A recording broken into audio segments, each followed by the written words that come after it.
Hello friends, welcome to golden career. आप लोग RRB clerk और आरआरबी पीओ मेंस की तैयारी कर रहे हैं। मैं आपके साथ स्टडी मटेरियल शेयर कर रहा हूं, बहुत सी चीज़ें बता रहा हूं। जो पेड मेंबर्स हैं उनके लिए कंप्यूटर की हमने पूरी क्लासेस लगभग कंप्लीट कर दी हैं। एक क्लास डिले हो रही है क्योंकि कल वीडियो नहीं आ पाई थी। आज जो वीडियो आपके लेकिन आई है वो बहुत अच्छी वीडियो आई है। उस वीडियो को कंप्यूटर की पूरी आपने देख लिया, जो भी पेड मेंबर्स हैं, तो मैं गारंटी दे रहा हूँ सिर्फ उस वीडियो से आपके 8-10 नंबर आराम से आ जाएंगे। तो आरआरबी पीओ मेंस मैंने कैसे तैयारी की थी और फर्स्ट अटेम्प्ट में ही कैसे मेरा आरआरबी पीओ मेंस क्लियर हो गया था, देन फाइनल सिलेक्शन भी हुआ था।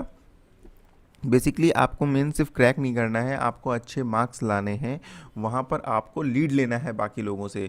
कट ऑफ से 10 नंबर 12 नंबर आपको ऊपर आने चाहिए अगर फाइनल सिलेक्शन आपको लेना है बिना टेंशन के।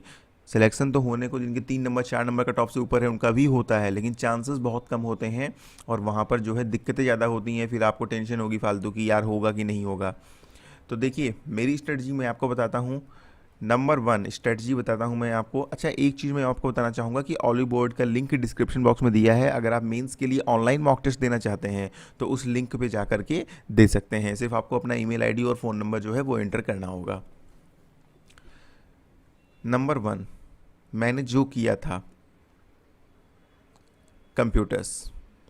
चूँकि मेरा बैकग्राउंड जो है वो कंप्यूटर्स का था, तो ये मुझे प्रिपेयर ही नहीं करना था। मैंने ये प्रिपेयर नहीं किया था और कंप्यूटर्स में मुझे पता था कि मैं बहुत अच्छे मार्क्स ले आऊँगा, इसलिए ये थोड़ा सा मेरे लिए एडवांटेज था। ठीक है, तो कंप्यूटर्स इसीलिए मैं आपको भी पढ़ा रहा हूँ और इसीलिए मैंने आपको भी बताया कि अगर आपने मेरे कंप्यूटर के पूरे वीडियो देखे हैं तो फिर आपका जो है कंप्यूटर में बहुत अच्छे मार्क्स आ जाएंगे।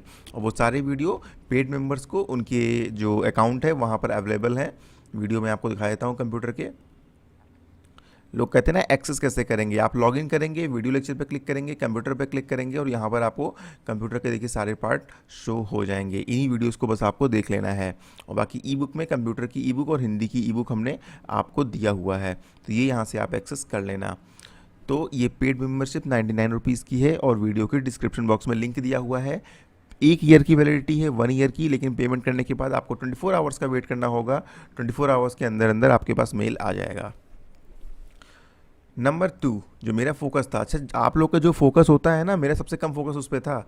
मतलब मैंने जो क्या हुआ था, क्वांट और रीजनिंग, इस पे कोई फोकस नहीं किया था। इस पे फोकस हमने किया था सिर्फ प्री एग्ज़ाम तक, मेंस तक मैंने नहीं किया था। कैसे तैयारी की थी ये मैं आपको बताता हूँ। करंट अफेयर्स, करंट अफेयर्स पे फोकस इसलिए ज़्यादा था क्योंकि मुझे ऐसा लग रहा था कि क्वांट और रीजनिंग तो प्रेडिक्ट नहीं कर सकते हैं, पता नहीं यार उसमें कितना टफ आएगा क्या आएगा।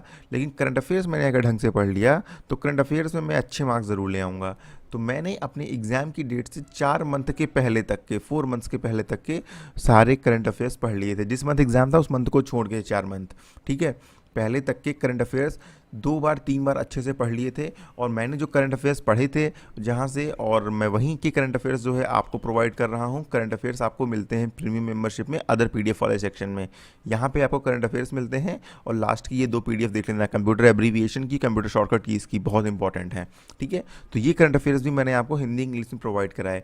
मैं करंट अफेयर्स को क्या करता था, कम से कम 2 घंटे दिन में मिनिमम है, इतना तो मैं देता ही था, इससे ज़्यादा भी दे देता था। जिस दिन से मेरा प्री एग्ज़ाम ख़त्म हुआ उस दिन से मैंने 2 घंटे से ज़्यादा करंट अफेयर्स को देना स्टार्ट कर दिया। लेकिन जब तक मेरा प्री एग्ज़ाम नहीं हुआ था तब तक भी जो है मैं करंट अफेयर्स को 30 मिनट डेली, जब प्री एग्ज़ाम की प्रिपरेशन कर रहा था ना प्रीलिम्स की, तब भी मैं 30 मिनट डेली देता ही देता टाइम था। क्योंकि मुझे पता था कि करंट अफेयर्स जो है वो बहुत इंपॉर्टेंट रहने वाला है। सिर्फ कट ऑफ क्लियर करके जो है आप फाइनल सिलेक्शन नहीं ले सकते हैं। मे बी कट ऑफ एक बार क्लियर होगी तो फिर फ़ायदा क्या है उससे, अगर फाइनल सिलेक्शन ही ना हो। ठीक है, यहाँ कंप्यूटर हो गया, करंट अफेयर्स हो गया, क्वांट हो गई, रीजनिंग हो गई। क्वांट और रीजनिंग के लिए मैंने क्या किया था, प्रीलिम्स एग्जाम तक तो मैंने पढ़ाई की थी, सिर्फ और सिर्फ मैंने मॉक टेस्ट नहीं, प्रैक्टिस सेट्स, पीडीएफ फाइल्स होती हैं ना जो मैं आपको प्रोवाइड कर रहा हूँ, प्रैक्टिस सेट्स डेली कहाँ प्रोवाइड कर रहा हूँ, ये आपको प्रोवाइड कर रहा हूँ प्रैक्टिस सेट्स वाले सेक्शन में। ये देखिए यहाँ पर मैंने आपको अल्टरनेट डे पे जो है प्रैक्टिस सेट्स प्रोवाइड करे हुए हैं 3 अक्टूबर तक के लिए। ठीक है, तो ये आप प्रैक्टिस सेट्स जो है यहाँ पर एक्सेस कर सकते हैं पेड मेम्बरशिप अगर आप लेते हैं। ठीक है, लिंक चेक करिएगा डिस्क्रिप्शन बॉक्स में।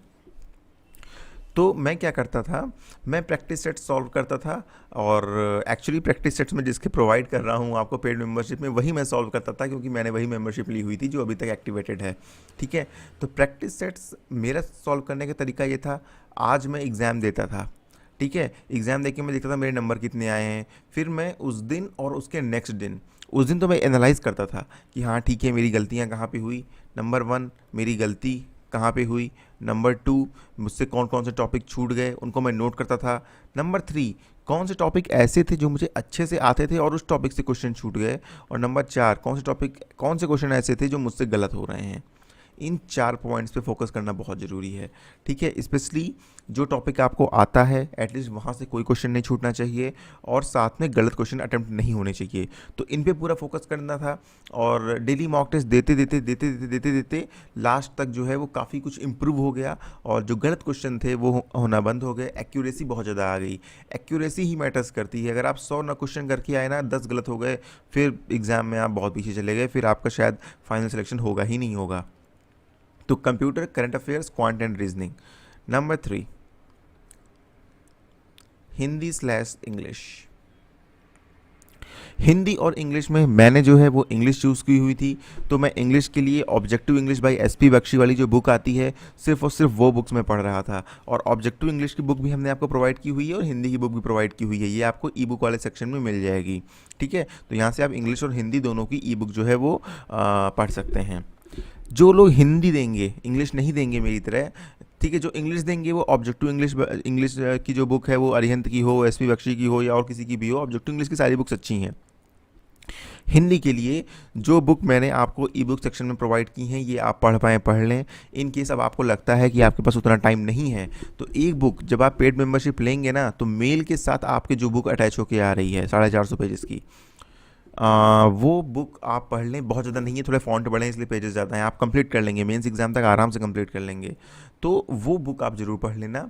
बाकी आपको टाइम मिले तो बाकी बुक पढ़ना, नहीं मिल रहा है तो मत पढ़ना, लेकिन वो बुक ज़रूर पढ़ लेना, क्योंकि वो स्पेसिफिकली आरआरबी पीओ के लिए ही बुक है और रियली बहुत अच्छी बुक है, ठीक है। बाकी रही बात इंग्लिश की, तो इंग्लिश के लिए यार ऑब्जेक्टिव इंग्लिश अगर आप पढ़ रहे हैं, साथ में न्यूज़पेपर अगर डेली इंग्लिश का पढ़ रहे हैं, जैसे एडिटोरियल आता है वो पढ़ रहे हैं, तो इंग्लिश में इतनी दिक्कत नहीं आएगी, आप अच्छे मार्क्स वहाँ पर स्कोर कर लेंगे। या फिर जो सीबीएसई आईसीएसई बैकग्राउंड के बच्चे हैं उनकी इंग्लिश ऑलरेडी काफ़ी अच्छी होती है, वो हम लोगों जैसे नहीं होते हैं, तो फिर वहाँ पर भी वो अच्छा कर पाएंगे। मैंने हिंदी इसलिए नहीं चूज़ किया क्योंकि मैं इंग्लिश ही पढ़ता आ रहा था, और थोड़ा मेरी तैयारी जो है इंग्लिश में ही थी। ऑल्दो वहाँ पर इंग्लिश में मेरे बहुत अच्छे मार्क्स नहीं आए थे, क्योंकि मैं भी आपकी तरह की स्टेट बोर्ड से हूँ, और इंग्लिश मैंने पढ़ी नहीं है एक्चुअली, सिर्फ मैंने 10th तक पढ़ी हुई है, तो उतनी स्ट्रांग नहीं थी उस टाइम पे, तो बिल्कुल नहीं थी, ठीक है। अभी तो सीखते सीखते बहुत कुछ आ गया है, तो मार्क्स उतने अच्छे नहीं आए थे, फिर भी मैंने जितना बुक से पढ़ा था उस हिसाब से मेरे ठीक मार्क्स आ गए थे।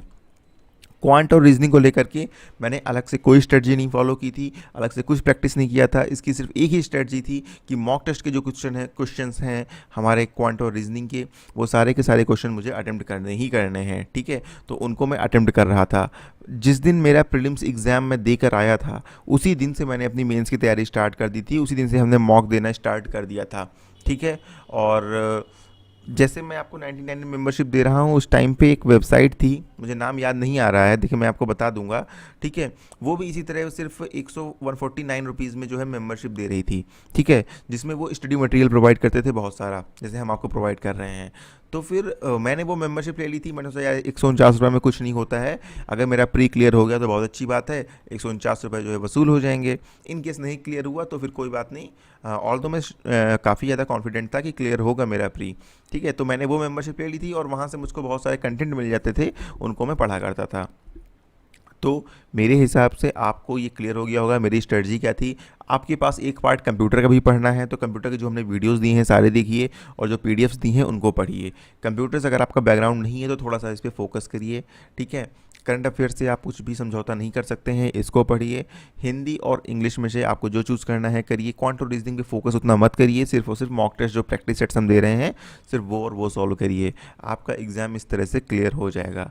मेरे लिए थोड़ा ईजी इसलिए था क्योंकि मेरा कंप्यूटर भी बच गया था, मुझे ये भी नहीं पढ़ना था, और करंट अफेयर्स में पहले से थोड़ा थोड़ा पढ़ता आ रहा था, तो ये भी नहीं पढ़ना था ज़्यादा, ठीक है। तो मेरा मेन फोकस बस इंग्लिश था और मॉक टेस्ट थे, मैं इंग्लिश पढ़ता था और मॉक टेस्ट जो है वो देता रहता था। तो आप मेरी स्ट्रेटजी फॉलो मत करिए, लेकिन अगर आपको यहाँ से कुछ लग रहा है कि हाँ यार ये चीज़ मुझे भी करनी चाहिए, तो वो आप कर सकते हैं। या फिर आप डेली मॉक टेस्ट या अल्टरनेट डे पर मॉक टेस्ट जरूर सॉल्व करिए, इतना मेरा कहना है। क्योंकि सबकी पढ़ने की अलग स्ट्रेटजी हो सकती है। हो सकता है आपको 8 घंटे पढ़ना हो तब आपका सिलेक्शन हो, कोई वहीं पे दूसरा बंदा होगा मे बी उसका 2 घंटे पढ़ के सिलेक्शन हो जाए। तो ये स्टूडेंट टू स्टूडेंट वेरी करता है। आप किसी एक की स्ट्रेटजी को फॉलो मत करिए, अपनी स्ट्रेटजी देखिए आपके लिए क्या अच्छा है। तो ये वीडियो मैंने आपके लिए बनाया। बहुत से लोग बोल रहे थे सर आपने कैसे क्रैक किया, इसलिए मैंने वीडियो बनाया है। हमारी पेड मेंबरशिप और ये सारा कंटेंट लेने के लिए वीडियो के डिस्क्रिप्शन बॉक्स में लिंक दिया हुआ है। सिर्फ 99 रुपीज़ का पेमेंट करिएगा और 24 आवर का प्लीज़ वेट करिएगा। Thank you and all the very best for your future. कोई कोचिंग आपने ऑलरेडी ज्वाइन कर रखी है तो प्लीज़ मत परचेज करिएगा, उन्हीं कोचिंग पे आप स्टिक करिए। पैसे 100 रुपये भी फालतू देने का कोई मतलब नहीं है, ठीक है। जो भी कोचिंग आपने ज्वाइन की होगी वो अच्छा कंटेंट आपको दे रही होगी। Thank you and all the very best for your future.